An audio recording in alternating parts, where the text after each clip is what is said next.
क्या यूरोप में पुतिन दूसरा युद्ध लड़ने की तैयारी कर रहे हैं? ये सवाल इसलिए उठ रहे हैं क्योंकि पुतिन ने ब्रिटेन पर लगातार दबाव बनाना शुरू कर दिया है। एक के बाद एक रूस ब्रिटेन पर नए नए आरोप लगा रहा है और ताजा मामला क्राइमिया में एक नौसेना ठिकाने पर हमले का है। आपको बता दें कि रूस ने ब्रिटेन पर बड़ा आरोप लगाया है। ये मामला रूस के नेवल फ्लीट पर हमले का है। रूस ने आरोप ये लगाया है कि ब्रिटेन के एक्सपर्ट्स ने यूक्रेन की मदद की है और हमले के लिए ब्रिटेन के अंडर वाटर ड्रोन का इस्तेमाल हुआ है। क्या है ये पूरा मामला और क्यों यूरोप एक और युद्ध के मोड़ पर खड़ा नजर आ रहा है? देखिए हमारी स्पेशल रिपोर्ट।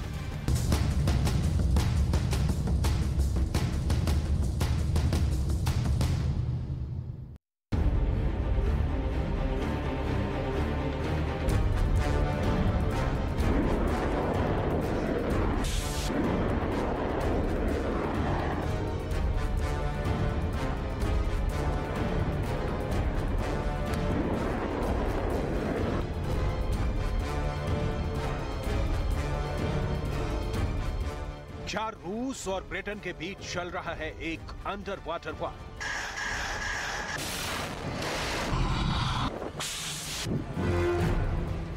क्या समंदर के अंदर चल रहा ये संग्राम रूस और ब्रिटेन के बीच एक बड़े युद्ध में बदल सकता है?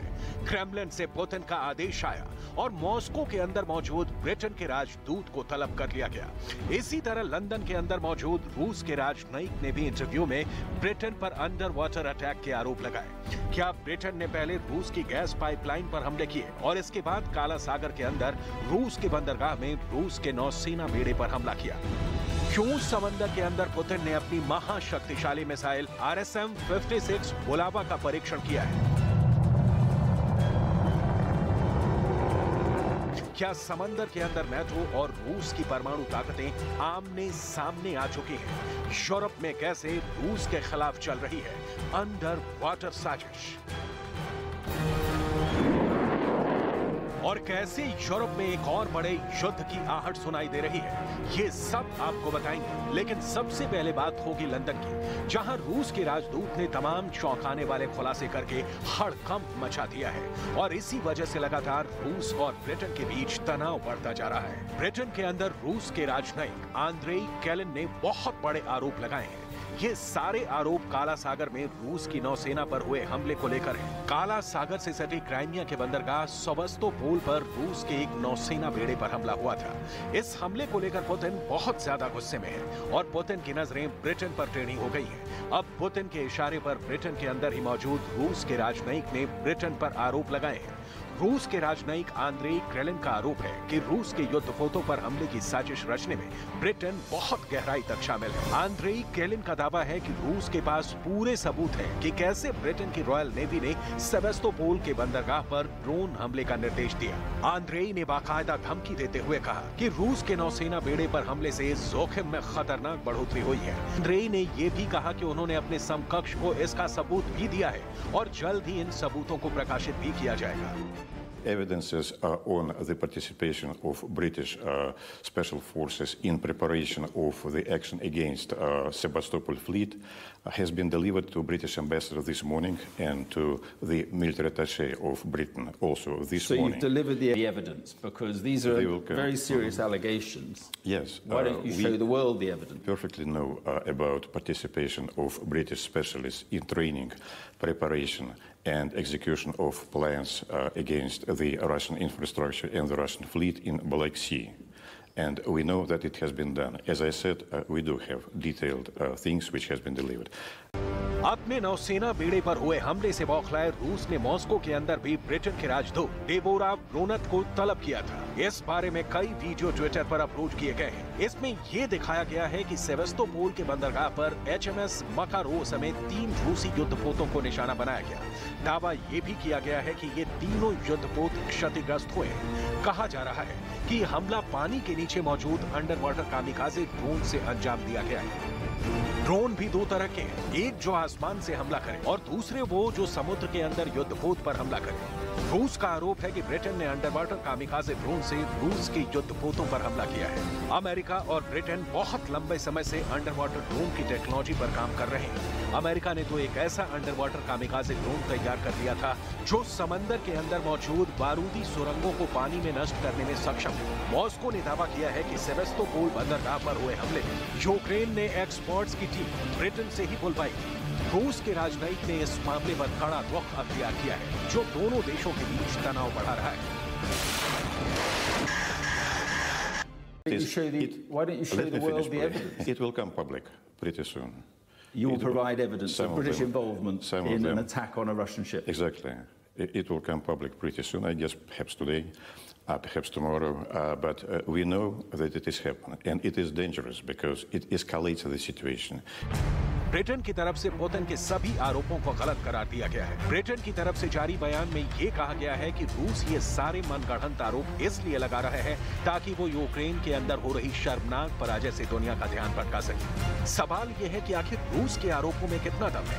एक बात जो साफ नजर आ रही है वो ये है कि पुतिन और ब्रिटेन के बीच तनाव में लगातार दिन पर दिन इजाफा हो रहा है। इससे पहले रूस ने ब्रिटेन पर यह आरोप भी लगाया कि ब्रिटेन की नौसेना ने ही रूस की नॉर्ड स्ट्रीम गैस पाइपलाइन को उड़ाया है।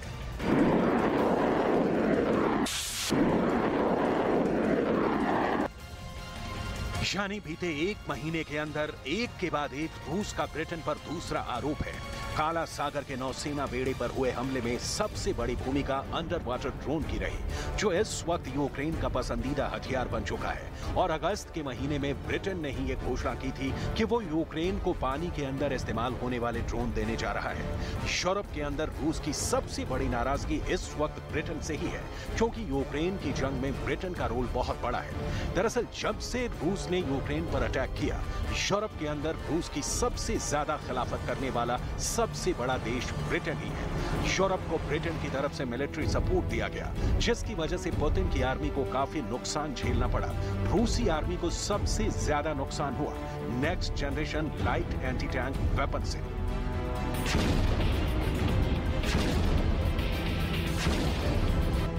इसके अलावा ब्रिटेन ने यूक्रेन में चलाया ऑपरेशन आर्बिटर। इसी ऑपरेशन के तहत लगातार यूक्रेन की फौजों को कई साल तक ट्रेनिंग देने का काम किया है।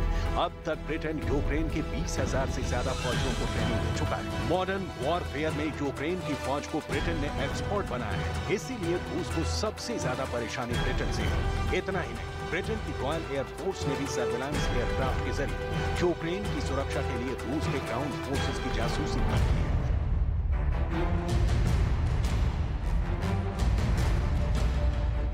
पुतिन भी लगातार कूटनीतिक बदला ले रहे हैं। यूक्रेन युद्ध के बाद से ब्रिटेन के 2 प्रधानमंत्री इस्तीफा दे चुके हैं। दूसरी तरफ समंदर के अंदर भी परमाणु टेंशन बना हुआ है। यूक्रेन में जंग खत्म नहीं हो रही और यही वजह है कि रूस और अमेरिका की एटॉमिक सबमरीन परमाणु पनडुब्बियां रणनीतिक लोकेशन पर तैनात हैं। लगातार जारी तनाव के बीच रूस के एटॉमिक सबमरीन से व्हाइट सी के अंदर एक बेलेवा मिसाइल को सफलतापूर्वक लॉन्च किया गया है।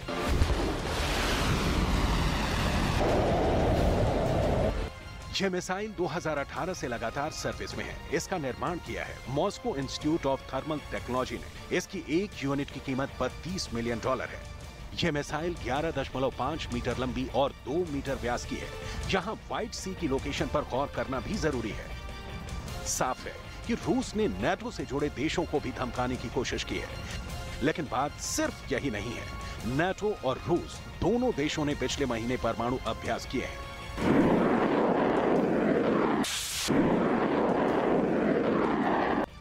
अमेरिका की नौसेना का एक बेड़ा इस वक्त स्पेन और अफ्रीका के बीच मौजूद लोकेशन जिब्राल्टर पर बताया जा रहा है। वहीं रूस ने व्हाइट सी के अंदर अपना शक्ति प्रदर्शन किया है। जमीन से लेकर समंदर तक परमाणु हमले का खौफ मंडरा रहा है। पूरे अमेरिका में परमाणु हमले के डर से एंटी रेडिएशन दवाएं बिक रही हैं। ये पुतिन का वो खौफ है जो यूरोप और अमेरिका में मौजूद रूस के दुश्मनों को कभी चैन की सांस नहीं लेने देता है।